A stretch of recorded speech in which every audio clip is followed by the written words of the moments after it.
نعود لكم مجددا مستمعي الكرام مشاهدي عدسة الملاعب في هذه التغطية الإعلامية المباشرة من على قديم ملعب منتدى شباب الرفاعي وختام بطولة الشهيد البطل أحمد حيدر خيون بنسختها الأولى التي تنظمها رابطة الفرق الشعبية في الرفاعي. أكيد يعني مناظر رائعة جدا، جمهور رائع جدا يحضر إلى منتدى شباب الرفاعي. شيء جميل جدا أن للجنة شباب الرفاعي بقيادة الكابتن خميس الزامني لها حصة الأسد في هذه البطولة. أكيد يعني معنا السيد خميس الزامني رئيس لجنة شباب الرفاعي. أهلا وسهلا ومرحبا كابتن. أكيد يعني بطولة عزيزة علينا وكان للجنة شباب الرفاعي حصة الأسد في هذه البطولة. بسم الله الرحمن الرحيم.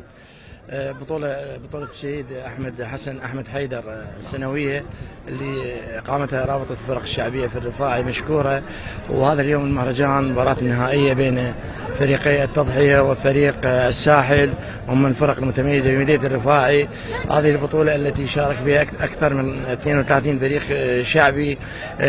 بهذه المناسبة نقدم الشكر والتقدير لكل الأخوة في أعضاء رابطة الرفاعي وكل الأخوة القائمين على هذه البطولة الكبيرة، وتمنى إعادتها في النسخة الثانية لما لها من دور كبير، وكون شاركت بها أكثر فرق من خارج قضاء الرفاعي ومن فرق الرفاعي. وبالنهاية نقول ألف مبروك الفريق الفائز وحظ أوفر، وإن شاء الله ماكو فائز وماكو خاسر بهذه البطولة اللي عزيزة على قلوبنا جميعا. مولانا هناك سؤال يعني شخصي، ما هو سبب سر العناقة المستمرة مع سيد خميس الزامني؟ سؤال غريب جدا. اذا شكرا جزيلا للكابتن العزيز ابو احمد السيد خميس الزامني رئيس لجنه شباب الرفاعي. شباب متجدد دائما، شخصيه رائعه محبوبه.